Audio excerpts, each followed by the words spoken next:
మీ car EMI కట్టలేకపోతున్నారా? మీ car EMI మేము కడతాం. ఈ నెంబర్కి కాల్ చేయండి. నమస్తే, welcome back to Suman TV. నేను మీ సంజయ్. ఈరోజు మనతో పాటు ఉన్నారు తోడు నీడా ఫౌండర్ రాజేశ్వరి గారు. మ్యామ్తో మాట్లాడి కొన్ని విషయాలు తెలుసుకుందాం. నమస్తే అమ్మా. నమస్తే సంజయ్. అమ్మ, ఒక మనిషికి నెగిటివ్ ఆలోచనలు ఎందుకు వస్తుంటాయి? ఎలాంటి సందర్భాలు నెగిటివ్ ఆలోచనకి దారి తీస్తాయి అంటారు? అసలు ఈ నెగిటివ్ ఆలోచనలు అనేవి రాకుండా ఉండాలంటే ఒక వ్యక్తి ఎలా ఉండాలంటారు? మనుషుల్లో నెగిటివిటీ ఎక్కువ ఉంటుంది. అంటే పాజిటివ్గా ఆలోచించట్లేదు, పాజిటివ్గా బిహేవ్ చేయటం లేదు ఎవరు కూడా. ఇప్పుడు చూడండి, రోడ్డు మీద ఎడుతున్నాం, ఏదో యాక్సిడెంట్ అయింది, దాన్ని గవ్వ వీడియో తీసేసి 10 మందికి పంచడంలో ఉండే ఆనందం ముందు వాడి ప్రాణం పోతుంది, వాడిని హాస్పిటల్లో చేరుద్దామన్న ఆలోచన వరకు ఉండదు. అందరూ వీడియోలు తీయడానికి ఎక్కువ మంది ఉంటారు, అందులో ఏ ఒక్కడు ఉంటాడో హాస్పిటల్కి తీసుకెళ్ళేవాడు. ఎందుకని అంటే ఇది తీయడంలో ఉండే ఆనందం అందులో ఎందుకు లేదు? ఒక మనిషిని రక్షించడం అంటే, ఒక ప్రాణాన్ని రక్షించడం అంటే ఎంత ఆనందం అది లేదు. అది లేకుండా ఈ వీడియో తీసి షేర్ చేయడంలో ఆనందం ఎక్కువ. అంటే అది నెగిటివ్ భావాలు ఉన్న కొద్దీ నెగిటివ్ ఆలోచనలే వస్తాయి. అందుకనే పూర్వం చూడండి, పూర్వం ఏంటి, ఇప్పుడు కూడా ప్రాణాయామం చేయండి, యోగా మెడిటేషన్ చేయండి అంటూ ఉంటారు. యోగా మెడిటేషన్లో ఏంటంటే వాళ్ళు అది ఆ మెడిటేషన్ చేయడంలో సైలెంట్గా ఉంటారు, ప్రార్థన చేస్తారు, కొంత ప్యూరిటీ వాళ్ళ మైండ్కి వస్తుందని. అలా కూడా రావటాల మెడిటేషన్ చేసినా కూడా కళ్ళు మూసుకుని పాలు పొంగాయా లేదా, పని మనిషి వచ్చిందా లేదా, మా ఆయన ఏం చేస్తున్నాడు, ఇలా చూసుకుంటూనే ఉంటారు. అంచేత అలా కాకుండా మనసుకి ఒక పూర్వం చెప్పేవారు, సర్వే జన సుఖనుభవంతో అని మీరు వినే ఉంటారు. అది అంటే సమస్తమైన ప్రాణికోటి సర్వే జన అందరూ కూడా సుఖనుభవంతో సుఖంగా ఉండాలి అని.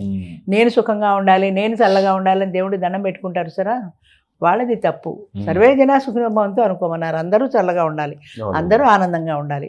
అలా కాదు నేను మాత్రమే ఆనందంగా ఉండాలి, మిగతా వాడు మట్టి కొట్టుకుపోవాలన్న భావన ఉంటే నెగిటివే కదా అది. అంచేత అలాంటి నెగిటివిటీ ఎప్పుడూ ఉండకూడదు. సర్వే జన సుఖనోభవంతు లోకా సమస్త సుఖనోభవంతు, అది కూడా ఉంది. లోకం అందరూ, సర్వే జన అంటే ఈ భారతదేశంలో ఉండే ప్రజలనే కాదు, లోకా సమస్తమైన లోకాలు సుఖనోభవంతు, సుఖంగా చల్లగా ఉండాలి అన్న భావన ఎప్పుడైతే మనసులో వస్తుందో అది పాజిటివిటీ. అంటే ప్రజలందరూ సుఖంగా ఉండాలి, అందరూ ఆనందంగా ఉండాలి, అందరూ క్షేమంగా ఉండాలి, దానికి నేనేమైనా చేయగలిగితే చెయ్యాలి అన్న ఆలోచన విధానాన్ని జనం మార్చుకోగలిగితే ఆ మనము అనే భావన వస్తుంది. అది పోయి నేను మాత్రమే సుఖంగా ఉండాలి, నేను మాత్రమే సంతోషంగా ఉండాలి అనే భావన అది నెగిటివిటీ అవుతుంది. అమ్మా, ఇప్పుడు ఒక వ్యక్తికి చెడు జరగాలని కోరుకుంటున్నాడంటే ఒక మనిషి, అసలు ఎందుకు అలా దారి తీస్తుంది అంటారు? కారణాలు ఏంటంటారు? నాకు మా ఫ్రెండ్ చెప్పింది, టీవీలో ఒక సీరియల్ వస్తుంది, ఆ సీరియల్ కొన్ని ఎపిసోడ్స్ అయిన తర్వాత ఒక ఎపిసోడ్లో హీరోయిన్ చాలా హ్యాపీగా ఉంది, ఆవిడకున్న సమస్యలన్నీ తీరిపోయాయి, చాలా హ్యాపీగా ఆనందంగా ఉంది. నచ్చలా చూసే జనాలకి. నిజంగా చెప్పిన మాట చెప్తున్నా, అది నచ్చలేదు. ఎందుకంటే ఆవిడ సంతోషంగా ఉంటే ఏముంది, విశేషం ఏమీ లేదు కదా అందులో. ఎవరికి నచ్చలేదు, రేటింగ్ పడిపోయింది. రేటింగ్ పడిపోయేటప్పటికీ ఆయన ఫోన్ చేసి, ఏంటమ్మా ఈ ఎపిసోడ్లో అసలు రేటింగే రాలేదు అన్నాడు. అలాగా నేను చెప్తా ఉండడని నెక్స్ట్ ఎపిసోడ్కి ఆవిడ మార్చేసి మొత్తం హీరోయిన్కి అన్ని కష్టాలు కన్నీళ్ళు బాధలు చెప్పింది, రేటింగ్ పెరిగిపోయింది. అంటే మనిషిలో మనకి తెలియకుండానే అంతర్లీనంగా మనం అవతల వ్యక్తిలో చెడు కోరుకుంటున్నాం. ఆ చెడు ఉన్నప్పుడు మనం ఆనందిస్తున్నాం. వాడు బాగుంటే మనకేం పెద్ద స్పెషల్ లేదు, వాడు బాగా లేకపోతేనే మనకు ఆనందం. అంచేత ఇలాంటి మనస్తత్వాలు ఎందుకు వస్తున్నాయి అంటే స్వార్థం. నేనే బాగుండాలి, నాకంటే వాళ్ళు బాగుండకూడదు, వాళ్ళు బాగుంటే నేను వాళ్ళు బాగుంటే సమానమే కదా, నేను కొంచెం ఎక్కువ ఉండాలి కదా, నేను కొంచెం ఎక్కువ అంటే వాళ్ళు కొంచెం తక్కువ అన్న భావన ఎప్పుడైతే మనిషిలో వచ్చిందో అదే నెగిటివిటీ. వాళ్ళు అలా ఉండకూడదు, వాళ్ళు కష్టపడుతూ ఉండాలి, నేను సుఖపడుతూ ఉండాలి అన్న భావన ఎక్కువైపోయింది జనాల్లో. దానికి కారణం ఏంటి అంటే స్వార్థం. నేను హ్యాపీగా ఉండాలి, అందరూ హ్యాపీగా ఉంటే నేను హ్యాపీగా ఉంటే నా విశేషమే ఉంది, నేను మాత్రమే హ్యాపీగా ఉండాలి. సర్వేజన సుఖనోభవంతు కాదు, నేను మాత్రమే సుఖనోభవంతు అన్నట్టు. అందుకని ఆ భావన పోవాలి జనాల్లో. అందరూ సమానమే, అందరూ సమానమైనటువంటి ఆనందాన్ని పొందాలి, అందరూ సంతోషంగా ఉండాలి, అందరూ ఆనందంగా ఉండాలి అని ఉండాలమ్మా. కరెక్టే, అందరూ ఆనందంగా ఉండాలని కోరుకోవాలంటే వాళ్ళు ఎలాంటి గుర్తించుకోవాలంటారు? అసలు ఏ విధంగా అంటే ఒక మనిషిని తప్పు కోరుకోవడానికి కొన్ని కారణాలు ఉంటాయి. అంటే ఒక మనిషికి చెడు జరగాలని కోరుకోవడానికి పాస్ట్లో జరిగిన కొన్ని విషయాలు కానీ, ఆయనతో కొన్ని సందర్భాలు ఏర్పడడం కానీ ఇలాంటివి జరుగుతుంటాయి.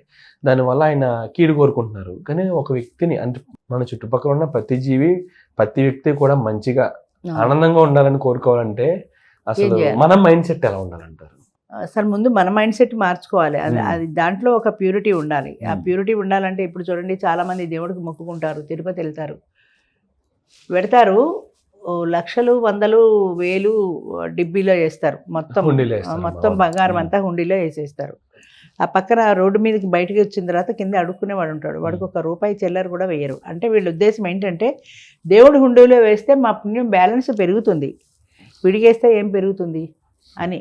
అంటే అందులో నీ స్వార్థం ఉంది కదా, నీ పుణ్యం బ్యాలెన్స్ పెరగడం కోసం దేవుడికి వేసావు. కానీ ఏం చెప్పారో తెలుసా, ఇదివరకు నువ్వు రూపాయి కాదు ధర్మం చేసినా, కానీ ధర్మం చేసినా కూడా కృష్ణార్పణం అనుకోమన్నారు. అంటే నువ్వు పుణ్యం నాకు వస్తుంది అన్న ఉద్దేశంతో వేసావంటే రాదు, అది కృష్ణార్పణ, ఆ భగవంతుడికే అర్పిస్తున్నాను అన్న భావనతో నువ్వు వేసినప్పుడే నీకు పుణ్యం వస్తుంది. ఏది చేసినా సరే కృష్ణార్పణం అనుకోమన్నారు. ₹1 దానం చేసావంటే కృష్ణార్పణం, అంటే ఆ భగవంతుడికే నేను అర్పిస్తున్నాను అంటే నిస్వార్థంగా నువ్వు ఈ సేవ చేస్తున్నావు. వాళ్ళకి సహాయం చేసావంటే అందులో నీ స్వార్థం లేదు, నాకు పుణ్యం రేటు పెరుగుతుంది అన్న స్వార్థం లేదు. కృష్ణార్పణ, ఆ భగవంతుడికే అర్పితం ఇదంతా అని అనుకున్నప్పుడే ఆ భావన మైండ్లోకి వచ్చిందంటే అది పాజిటివిటీ. అందరూ సుఖంగా ఉండాలి, అందరూ సంతోషంగా ఉండాలనే భావన ఉంది కాబట్టి. అలా కాదు అందరూ పోవాలి, నేను మాత్రమే బాగుండాలి అంటే అది స్వార్థమే కదా. అలా స్వార్థంగా ఉన్న వాళ్ళకి ఎక్కువ రోజులు అది వెళ్ళదు, ఏదో ఒక రోజున దానికి అడ్డం కొడుతుంది. అంచేత ప్రజలందరూ బాగుంటే నేను కూడా బాగుంటాను, అందరూ బాగుండాలి అందులో నేను ఉండాలి అంటున్నారు ఈ మధ్య కొత్త వెర్షన్. అందరూ బాగుండాలి అందులో నేను అంతే. కొన్నాళ్ళు నడుస్తుంది, అంతే కొన్నాళ్ళ తర్వాత అది వెర్షన్ మారుతూనే ఉంటుంది. ఏ వ్యక్తి అయినా సరే అది ఒక దానం చేసినప్పుడు కృష్ణార్పణం అని, ఒక భగవంతుడికి దండం పెట్టినప్పుడు సర్వే జనా సుఖినో భవంతు అనే భావాన్ని మనం పెంచుకోగలిగితే ఆ పాజిటివిటీ పెరుగుతుంది. దాన్ని పెంచుకోవాలి ముఖ్యంగా. అంతే తప్ప ఎవరు బాగుండకూడదు, నేను మాత్రమే బాగుండాలి, అందరూ ఏడుస్తుండాలి అన్న భావన ఎప్పుడైతే వచ్చిందో అది నెగిటివిటీయే. అలాంటి నెగిటివిటీయే ఎక్కువ మందిలో జనంలో చూస్తున్నాం ఈ మధ్య. ఇప్పుడు మా తోడు నీడ కార్యక్రమం ఉంది, మేము చేస్తుంటాము. దానికి వెనక నుంచి వచ్చే కామెంట్స్ ఉంటాయి, ఈవిడ ఈ కార్యక్రమం చేసి ఎంత సంపాదిస్తుందో.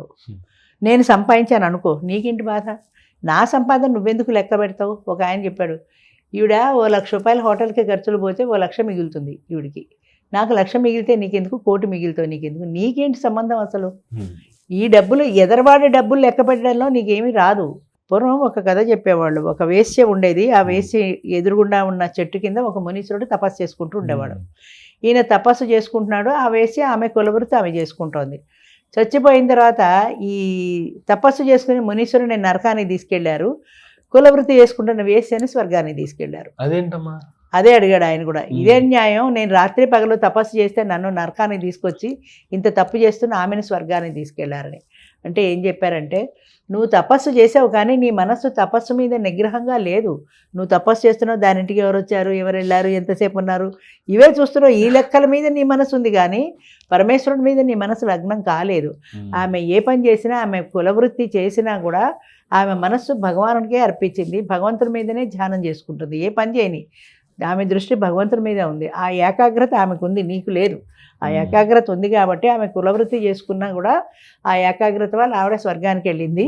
నువ్వు తపస్సు చేశానని కూర్చున్నావే కానీ ఏనాడు నీ మనసు భగవంతుడి మీద లగ్నం కాలేదు, అందుకని నువ్వు నరకానికి వెళ్ళావు అని కథ చెప్పేవాళ్ళు చిన్నప్పుడు. అంటే నువ్వు ఒక పని చేసినప్పుడు దాని మీద నీ కాన్సన్ట్రేషన్ ఉండాలి. భగవంతుడు నువ్వు స్మరిస్తూ 1 గంట, నేను రోజు 1 గంట పూజ చేస్తానని చెప్తారు. ఆ గంట పూజలోనూ ఏముంటాయంటే ఇవే ఉంటాయి, ఇలాంటివి. పాలు పొంగాయా లేదా, పని మనిషి వచ్చిందా లేదా, ఇలా కేశవాయన మహాదేవుడు వస్తాడా లేదా అనుకుంటే రాదు. అంచేత భగవంతుడి మీద లగ్నం చేసుకోవాలి. అలాగే ఏ పని చేసినా దాని మీద ఏకాగ్రత ఉండాలి, కాన్సన్ట్రేషన్ ఉంటేనే ఆ పని సక్సెస్ఫుల్గా చేయగలుగుతాం. ఏదో చెప్పేశారు కదా, ఏదో చేసేసాను కదా అంటే పుణ్యం రాదు. మనం బాగుండాలంటే మన చుట్టూ ఉన్న వ్యక్తులు బాగుండాలి, మన చుట్టూ ఉన్న వాతావరణం బాగుండాలి, మన చుట్టూ ఉన్న జీవన శైలి, జీవన విధానం బాగుండాలి, మన చుట్టూ ఉన్న ప్రతి జీవి బాగుండాలి. దానికి మనం ఏదైనా చేయగలిగితే చేయాలి, చేయగలేకపోతే మంచి కోరుకుని ఊరుకోవాలి అంతే. కానీ ఒకరు చెడు కోరుకోవడం కానీ వాళ్ళకి చెడు జరిగేలాగా చేయడం కానీ చాలా తప్పు. భగవంతుడి చివరికి మనకి ఆ చెడు ఆపాదిస్తాడు. అవునమ్మా, థ్యాంక్ యూ అమ్మా, thank you very much. Thank you.